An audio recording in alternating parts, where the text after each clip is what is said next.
दर्पण पत्रकार एसोसिएशन गोंदिया द्वारा आयोजित अखिल भारतीय पत्रकार अधिवेशन में आज के कार्यक्रम की अध्यक्षता माननीय स्वर्णकार उभेकर मैडम से मैं आज के कार्यक्रम के अध्यक्षता से निवेदन करूंगा कि वे अपने 2 शब्द रखें।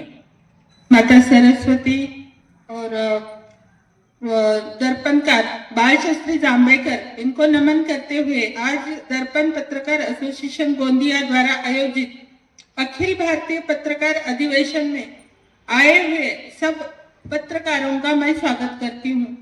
मुझे मालूम है गोंदिया में बालाघाट, लांजी, किरनापुर और आजू बाजू के सिर्फ महाराष्ट्र के ही नहीं बाकी राज्य से भी यहाँ पत्रकार एसोसिएशन द्वारा हम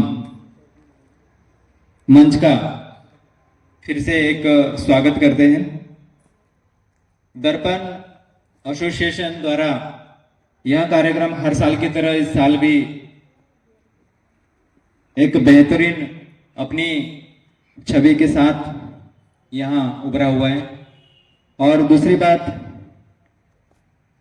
दर्पण पत्रकार संघ द्वारा सभी पत्रकारों का यहाँ पर स्वागत सत्कार और समाज सेवी, वैसे ही हमारे वरिष्ठ जो उभेकर मैडम हैं जो कि केटीएस हॉस्पिटल में एक सेविका के रूप में सेवा दे रहे हैं, इनका भी यहाँ पे हम लोग धन्यवाद दे रहे हैं कि इनका सानिध्य में रहते हुए बहुत ही बेहतरीन काम जो है वो गोंदिया केटीएस में हुआ है और आगामी दिनों में भी होता रहेगा।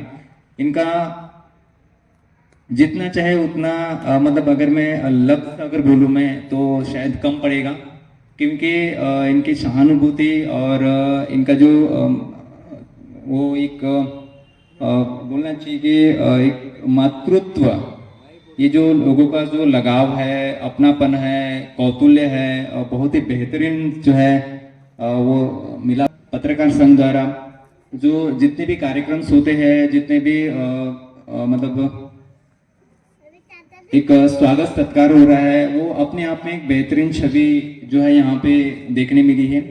और वैसे ही हर साल की तरह इस साल भी एक मोनू जी राठौड़ के द्वारा जो एक प्रोग्राम्स होता रहा है वो एकदम सराहनीय कार्यक्रम है और आगामी दिनों में भी होता रहेगा यहाँ पर। तो मैं इतना ही बोल करके अपना वाणी को विराम देता हूँ। धन्यवाद। दर्पण का एक भाव होता है आईना। जो असत्य है, असत्य पर सत्य को कैसे दिखाया जाए। और दर्पण की एक विशेषता होती है, आईना कभी झूठ नहीं बोलता। जो आपने नाम दिया है दर्पण, दर्पण का मतलब होता है आईना, और आईना कभी झूठ नहीं बोलता है।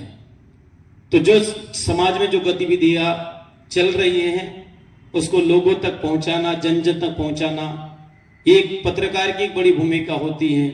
पत्रकार की एक अहम भूमिका इसमें रहती है कि वो जनमानस तक नहीं तकलीफ हो रही हो वहां पर लाइव दिखाकर जो गलत कानून जो यहाँ पर प्रशासन का जहां ध्यान नहीं रहता, जो प्रशासन की जवाबदारी रहती है उस पर वो ध्यान देने की आवश्यकता सोचते कि हम बाद में कर लेंगे, लेकिन उस पत्रकार का काम रहता है कि उस जो चाहे वो दवा खाने का काम हो, चाहे वो फिर वो आपके रोड रास्ते का काम हो या पढ़ाई शिक्षण का क्षेत्र का कार्य हो, वहां पर जहां गलत हो रहा है उसको सुधारने का काम